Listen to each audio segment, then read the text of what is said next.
everyone! Welcome back muli dito sa ating YouTube channel. Naway nasa mabuti po kayong kalagayan kasama ang inyong mga mahal sa buhay. At para naman sa mga subscribers natin na nasa ibayong dagat, nasa abroad, nagsusumikap upang may mabago ang kanilang buhay at buhay ng kanilang pamilya, dasal ko po lagi ang inyong kaligtasan. At para sa inyong lahat, dasal ko lagi ang inyong tagumpay.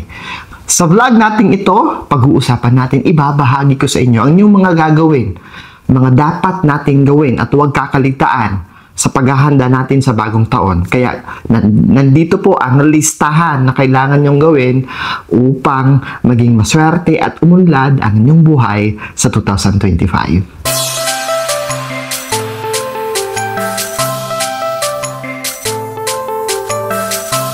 Ilang araw na lang, ilang tulog na lang at sasalubungin na natin ang 2025. Kaya naman ating paghahandaan at gawin ang mga nararapat para tanggalin ang mga malas sa ating bahay at sa ating buhay.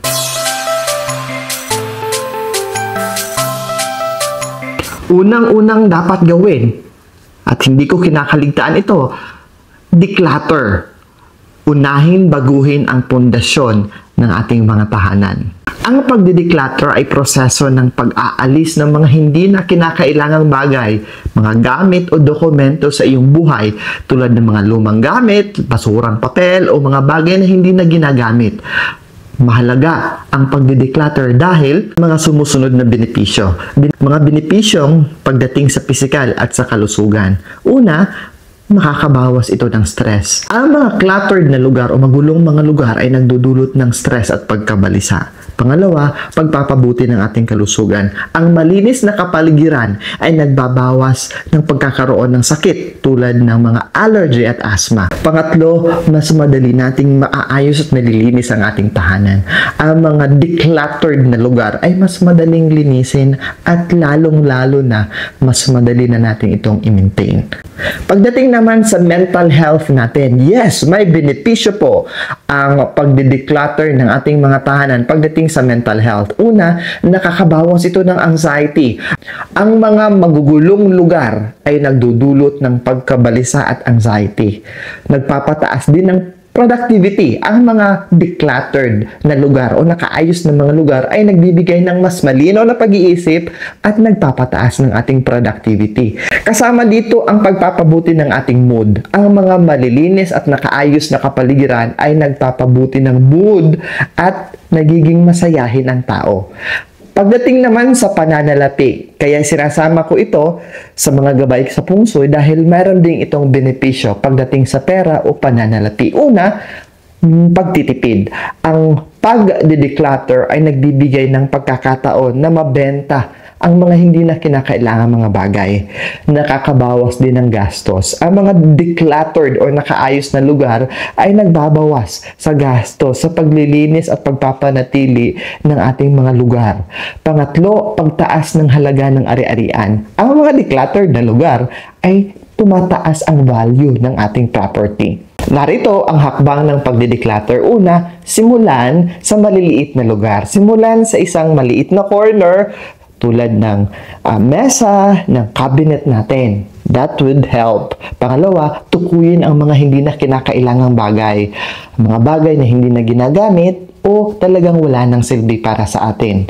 Alisin ang mga hindi na kinakailangang bagay sa pamamagitan ng pagbebenta, pagdodonate, o the simplest as pagtatapon. Organize ang mga matitirang bagay. Mas maganda na i-organize para madali nating makita at hindi na tayo bibili ng bago kasi nakikita na natin. Panatilihin na decluttered ang ating mga tahanan sa pamamagitan ng regular na paglilinis at pag-maintain ng mga ito. Sa pagdideclutter, alam niyo po ba, makakamit mo ang isang mas malinis, mas produktibo at mas masayang buhay sa bagong taong 2025.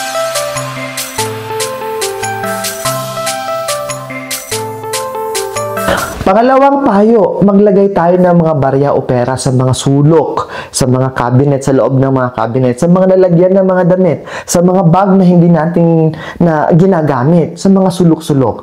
Ang paglalagay kasi ng barya sa bawat sulok ng ating tahanan ay may iba't ibang kahulugan. Depende sa kultura po ninyo. Pero, narito po ang mga dahilan kung bakit ipinapayo ko sa inyo na mas mainam na may nakalagay na barya sa mga sulok-sulok, sa mga bag, sa mga traveling bag, sa mga office bag, sa mga school bags na naka-standby lang dyan at sa mga cabinet, sa loob ng mga cabinet natin. Unang-una, sumisimbolo ito ng pagdami ng kayamanan. Kasama ito sa feng shui. Ang barya ay simbolo ng kayamanan at pagdami. Ang paglalagay ng barya sa sulok ng tahanan ay nagpapahiwatig ng pagdami ng biyaya at kayamanan. Pangalawa, pinapaalis nito ang negatibong enerhiya. Ang barya ay pinaniniwalaang nagpapaalis ng negatibong enerhiya at nagdadala ng positibong vibration and energy sa ating tahanan. At pangatlo, nagdadala ng swerte. Sa feng shui, ang barya ay ginagamit upang magdala ng swerte at biyaya sa bawat sulok ng ating tahanan. Idagdag pa natin, ito'y tumutulong sa pagbabalanse ng enerhiya. Sa feng shui, ang barya ay ginagamit upang balansehin ang enerhiya ng ating tahanan. Sunod, ang barya ay pinaniniwala ang magdadala ng pagdami ng kayamanan o paglago ng ating kayamanan sa loob ng ating mga tahanan. At, of course, pagpapalabas ng negatibong enerhiya. Ang barya sa feng shui ay ginagamit upang palabasin natin ang negatibong enerhiya na magdadala ng kaguluhan, sakit, at pahirapan na pagpasok ng pera o kayamanan.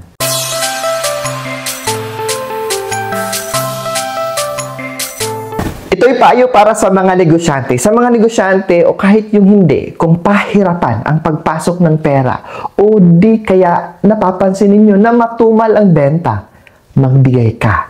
Magkawang-gawa ka. Do charity works. Gumawa at tumulong sa ibang tao. Sa pamamagitan nito, you are inviting good karma. At naniniwala ako na if you give to the world a good karma, then the world will give back that good karma to you and to your family.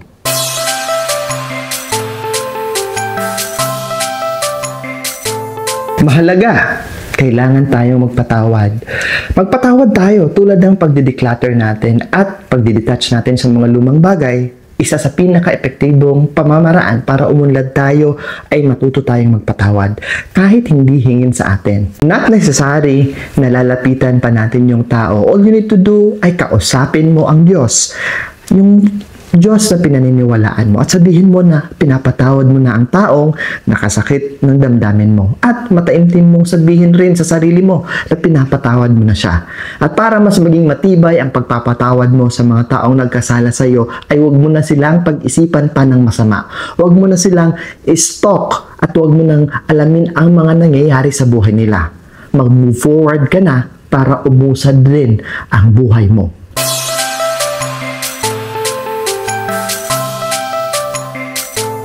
Isa pang mahalaga na dapat natin gawin, ang mas gawing matatag ang relasyon sa may kapal kahit ano pa ang relihiyon mo, kahit sino pa ang Diyos na pinaniniwalaan mo. Napakahalaga na sa 2025, mas pagtibayin natin ang pananalig sa Kanya. At yan po ang mga mahahalagang dapat natin gawin para sa mas maswerte at mas maunlad na buhay sa 2025. Abangan pa po ang iba pa nating mga gabay, mga karagdagang kaalaman, mga financial advices, mga feng shui advices dito sa channel natin. Paalala lamang na ang lahat ng mga nabanggit dito ay pawang gabay lamang. Wala namang mawawala kung magsisilbi silang gabay at karagdagang proteksyon at kaalaman basta't samahan natin ng dasal, mabuting gawa at sariling sikap, mas lalo tayong uulanin hindi lamang ng swerte, higit sa lahat para sa mas matiwasay, ligtas at punong-puno ng grasya ang buhay. Importante ang pagkakaroon ng positibong isipan, positibong pananaw at positibong disposisyon sa buhay. Muli, maraming salamat sa inyong patuloy na pagtangkilik, sa inyong patuloy na panunood at lalong-lalo na sa inyong patuloy na pagmamahal. Kita-kita po tayo sa susunod kong vlog dito sa channel na ito at sa isa ko pang YouTube channel. I love you all. Ingat always.